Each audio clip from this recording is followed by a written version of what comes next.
I get the question very often, what model should I be using, right? Like, what should I be using between DeepSeek, ChatGPT, whatever. And although it's a valid question, I always like to turn individuals' attention towards if you would spend more time on the data that you're collecting, kind of making sure that, it's one that's very relevant to you. You can obviously do enhancements. That would actually be far more powerful than choosing models that ultimately are quite similar in their outputs.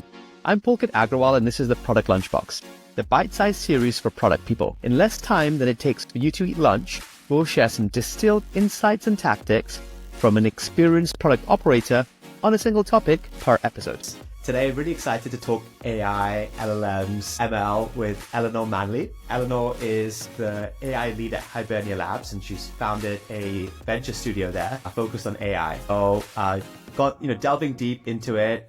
She's an expert, has been a head of product, has been a TEDx speaker, co-founder in the data science space. So you've got a lot of background around AIs before AI was cool, and that's what I'm really excited to get your perspective. So welcome. Thank you so much. Yeah, I've definitely worn quite a few hats in the tech space and had a fantastic journey of being able to work with machine learning, before AI was kind of cool. So I'm looking forward to kind of explaining a little bit more about the space and hopefully kind of expanding people's perspectives on how large of a landscape it actually is, and that we're definitely not just limited to generative AI and large language models. Amazing. So before ChatGPT popularized AI, really most data scientists thought of it as ML. And so maybe can you start with helping us understand the difference between what is ML, machine learning, and what is AI, artificial intelligence? Definitely. How I like to visualize it is sort of like an umbrella, and that there's different things underneath that. So the broad umbrella term is artificial intelligence, which is obviously any technology that is used to mimic human intelligence. Now, within that, we have machine learning, and machine learning is a subsection of artificial intelligence that basically allows a computer to process and do tasks without us necessarily programming it directly to do so. And within that machine learning bracket, we have even more subsections like deep learning, natural language processing, and then I would say parallel to all of this, we have the field of data science, where we would have data analytics, or, when I started in the field, big data was really kind of the hot topic of the day. For those who were working in the space around 2017, 2018, 2019, after the attention was all you need, a research paper came out. That's when transformer models and large language models started to take a little bit more center stage, at least on the technical kind of world. And then, of course, as we know, 2021, 2022 was when we actually had a usable customer-focused large language model that you could actually play around with as a user, and you didn't have to, have a big kind of processing supercomputer to do so. Yeah, so like you were saying, it's a wide field. There's a lot going on. Now, users, and especially product managers, are probably most familiar with the technology that allows them to improve their software. So you've got the core LLMs, and there's the different models. There's various wrappers on top of those. There's the UIs that folks like OpenAI have provided in ChatGPT. So I'd love some help from you to break down the technology available to product managers as they think about which kinds of tech can they employ where. I think everyone probably that's listening to this is using ChatGPT or Claude or Perplexity or something regularly. But beyond that, what else is out there for them to use and play around with? That's a great question. I think you can sort of divide it up both like horizontally and vertically. So of course, kind of on the vertical, you'll have, like, as you mentioned, we might have like the different data processing tools, different models that you can use, different wrappers that will allow you to do tasks, or the creation of agentic workflows, which I think probably most listeners might have heard of, but might not necessarily know exactly what that means. And then, more looking at it towards different depth, we have different applications and different organizations that allow us to do different things. And one framework that I find really helpful to kind of understand this more broadly is the buy, borrow, build approach. So it basically allows us to dive into what are the needs that you have as an organization. So for example, if you're working in a highly regulated industry, for example, whether that's health, financial, or defense, it's unlikely that you'll be able to take a buy or borrow approach, right? So buying would be buying an off-the-shelf solution, whilst borrowing would be like connecting to an API, like calling Claude or OpenAI or a wrapper. And you might have to build something completely from scratch.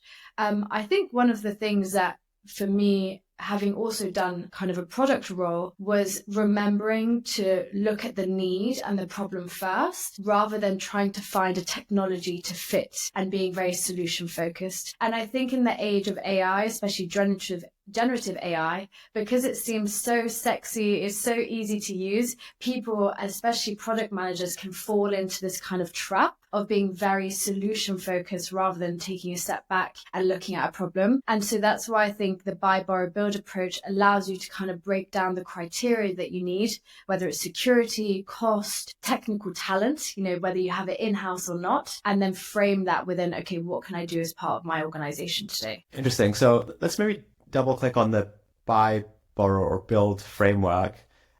So I think the buy and the borrow are probably pretty familiar for most folks, or not already deep into building their own LLMs.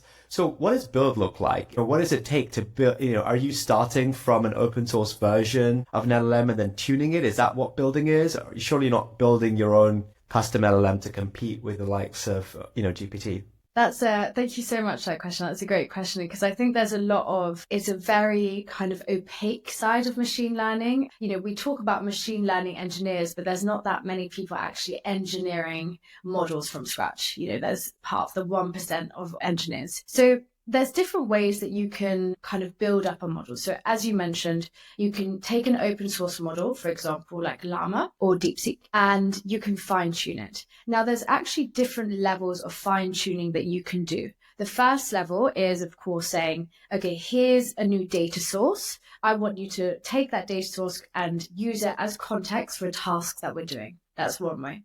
The second way is actually fine-tuning the first layers of a model. So, getting a little bit more technical for 1 second, but usually the way that they work is a model will have a neural network, and that means it will have multiple layers. Now, it's a black box algorithm, so usually we don't actually know how many layers there are or how they're working exactly. But when it comes to machine learning and fine-tuning, you can fine-tune the top layers of a model, or you could fine-tune the entirety of a model. Now, most organizations today, or at least the ones that I'm encountering and working with, large organizations that are taking the build approach, and just to parenthesize here, the only organizations that are taking this kind of build approach are the ones that are very large enterprises that might have this need for security and probably have the ability to hire very high level technical talent. They would be looking at fine tuning models, but only really on the first layers. So I would say that for most PMs,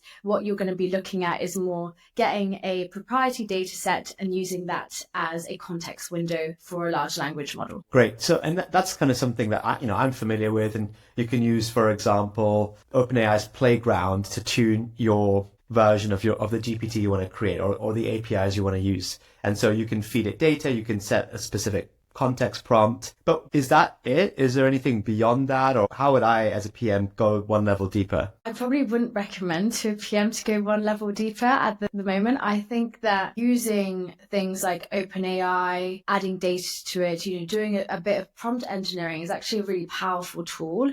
I do think that apart from if a PM is looking to get into, hey, I want to become a machine learning engineer, I want to start a new career in that realm, which of course I highly encourage because it's a fantastic industry, but it does suddenly become a lot more complicated, and you have to start thinking far more more deeply around like the mathematics behind it, because it is ultimately statistics, right? And the different parameters that you would want to include in that. So, for a PM, I think you can get very far with a bit of, Python knowledge, bit of prompt engineering, and curating the correct data. One point that I always really like to emphasize is that it's not, I get the question very often, what model should I be using, right? Like, what should I be using between DeepSeek, ChatGPT, whatever. And although it's a valid question, I always like to turn individuals' attention towards if you would spend more time on the data that you're collecting, kind of making sure that, it's one that's very relevant to you. You can obviously do enhancements that would actually be far more powerful than choosing models that ultimately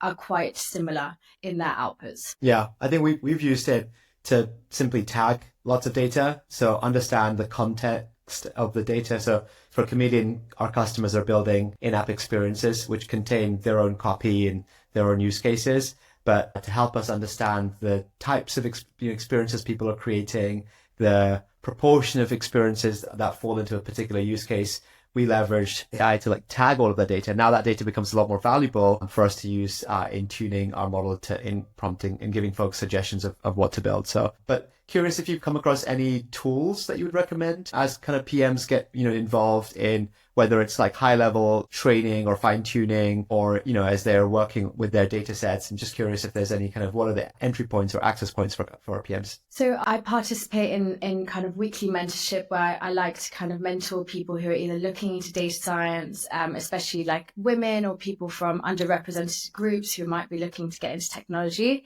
And this is a question that we talk about a lot. And one of them is, of course, what are the best kind of trainings out there, like free tutorials. There's really no need to necessarily pay for, I did a master's in data science, but there's so many great tools out there today.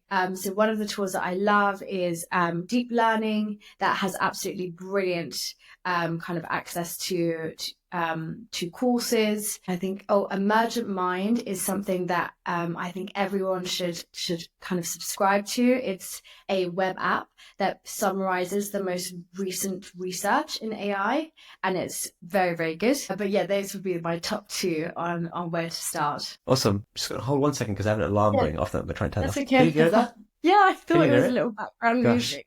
I had my AirPods on the whatever it's called, the background cancellation, noise cancellation mode, so I didn't really hear it. Then I was like, wait, is that? I thought it was just a little bit of music. Hopefully it won't interfere with the recording too much. Anyway, okay, well, I guess now we pause. Just quick check-in. How's that all going? Anything that you want to dig into more, or feel like it's going okay? Yeah, perfect. All good from my side. Probably in regards to tools, I did go a bit blank, so I only thought of two off the top of my head, but do you think that's sufficient? I think it's fine. I think people are already quite familiar with a bunch of tools, so it's like if you give them new ones that they can explore, I think that was interesting, and I hadn't heard the two that you referenced. I think that's good. I think the two questions I've got left that we didn't really cover was one around hosting, and when should we host it? Like, should you host your own LLMs versus using cloud hosted? And then hiring engineers or data scientists. Any other questions that you think would be worth digging into that you feel like would be useful to PMs? I actually just thought of a resource that I absolutely have to mention. Yeah, do you want me to ask the question again? But I might include it. Just factor it. Yeah. I think I'll include it in the next section if we talk about LLMs and stuff. Yeah. Okay. Sounds good. Let's start again. Okay. So we're maybe familiar with training LLMs using cloud tools like the ones you referenced, or OpenAI's Playground, which I like. What about when does it make sense to self-host, or should any PMs be thinking, or companies be thinking about self-hosting, and maybe what are the differences? So you have the difference between on-premise hosting, so that would be having your literal own hardware, because that's what it is, right? Like where we're talking about these processing powers, it can feel quite abstract. I sort of like to think, I'm not sure if you know the British series The IT Crowd, if anyone listening does, kind of think about that kind of basement area where they have the big service, but that's ultimately what it is. And so, we're talking about on-premise versus cloud. Generally, most organizations are going to be looking at having cloud. Like firstly, from a security perspective, it's very, very good. Like, you know, when we're looking at the kind of like AWS, for example, it has very high standards for security. It's very easy to plug into. Now, if we're looking for something where it's completely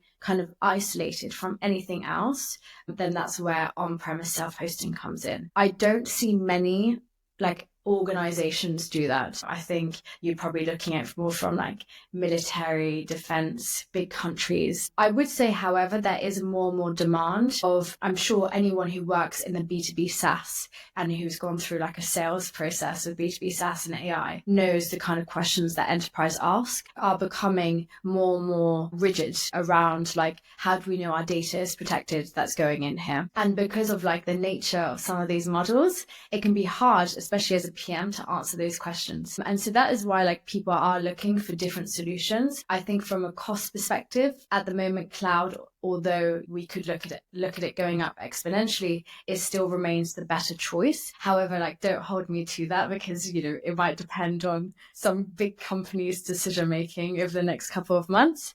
But I think we are going to see more and more big enterprises, at least, especially in regulated spaces, having on-prem hosting of their large language models if they're doing fine-tuning, kind of what we described earlier, like a full fine-tuning rather than just adding contextual data. But so if I want to self-host, then I have to have my own servers. There's no kind of other way around it. So there's no real easy way to get started aside from buying like hardware and then loading my data and like the model onto the hardware. Is that right? Like, do you have to download the model? Like, how does that work? Yeah, so you would download a model, exactly. There are different ways to self-host, and I'm going to be perfectly honest, I'm not a super expert on hosting models. So of course you would have like the hardware version and then the cloud.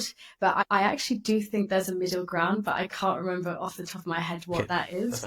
That's okay. Yeah, there's we'll skip this question as a hard question. That's fine. Okay, so I'll just move on to the next question. Is that cool? Yeah. Okay, so sounds like we should maybe just like focus on, you know, hosting on cloud. That's probably the most simple and straightforward way. What about like, should we be hiring or thinking about hiring ML engineers? And if we have, you know, ML engineers or data scientists, should we be having them focus mostly on the tuning of the models? Or curious if you have any suggestions on you know, should teams be thinking about, you know, investing in engineering on this, and B, you know, what's the best way if you do have technical talent to leverage that? Yeah.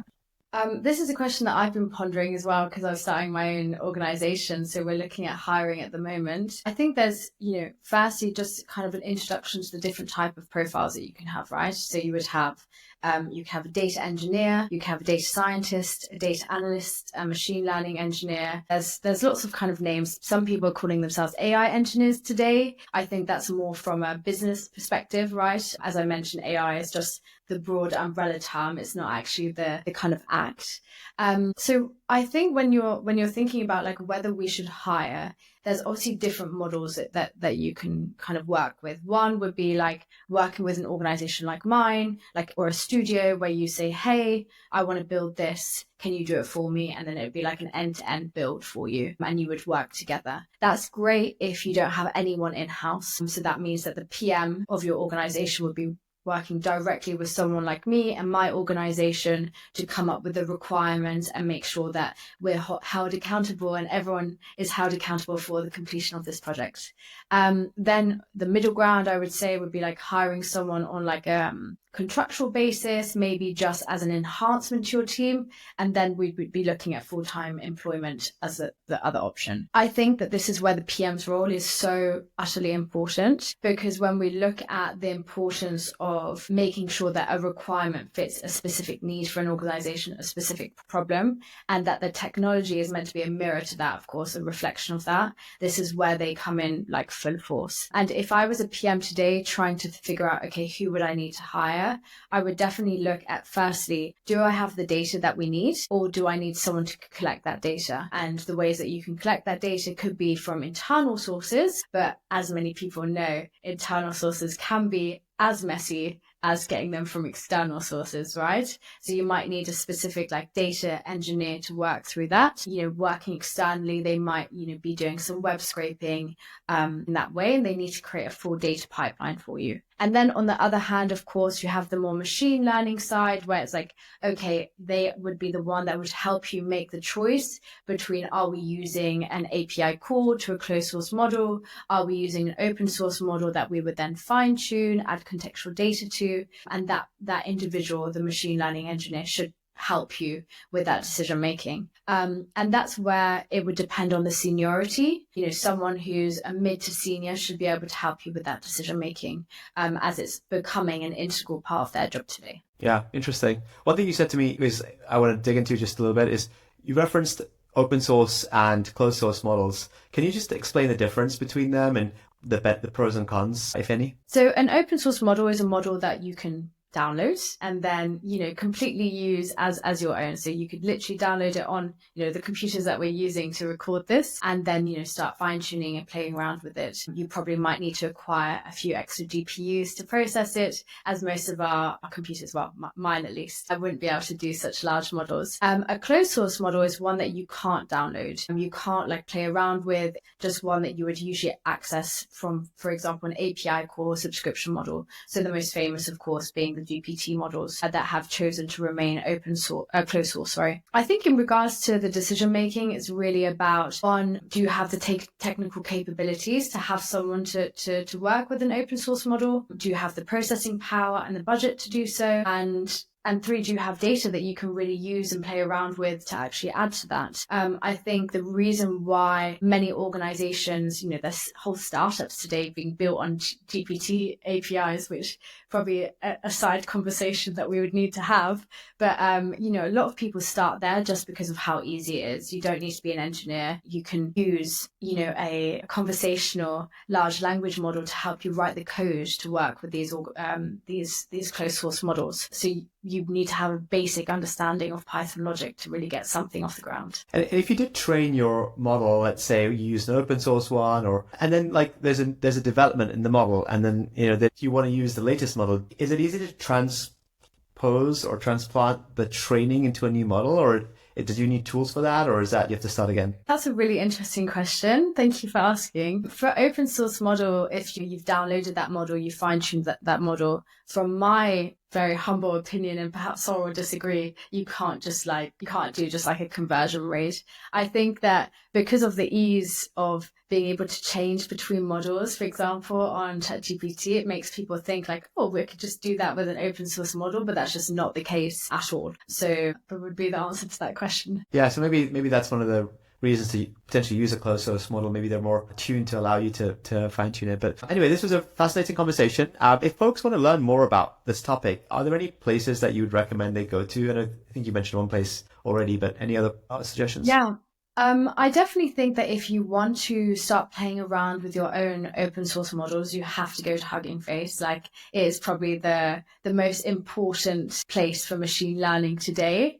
And the work that they're doing is brilliant. So I highly recommend that. It's very easy to build on it, to download models, and it's got a great community. Another place, perhaps more data science, if you're actually interested in learning and acquiring data science skills, is probably Kaggle. And Kaggle is a great place as well to kind of, again, this aspect of community, of learning from others, of participating in competitions, highly recommend. And then the other ones that I'd mentioned earlier were more about training. So going through courses like deep learning or reading the most recent research papers through Emergent Mind. Amazing. Okay. Of all the tools you've mentioned, or maybe other tools out there, are there any that are your favorite or ones that you are really a big fan of? No, I think there's so much development and it's, it does go very, very quickly. I think that I'm probably using the same tools as everyone else. I wouldn't say that what I'm using is any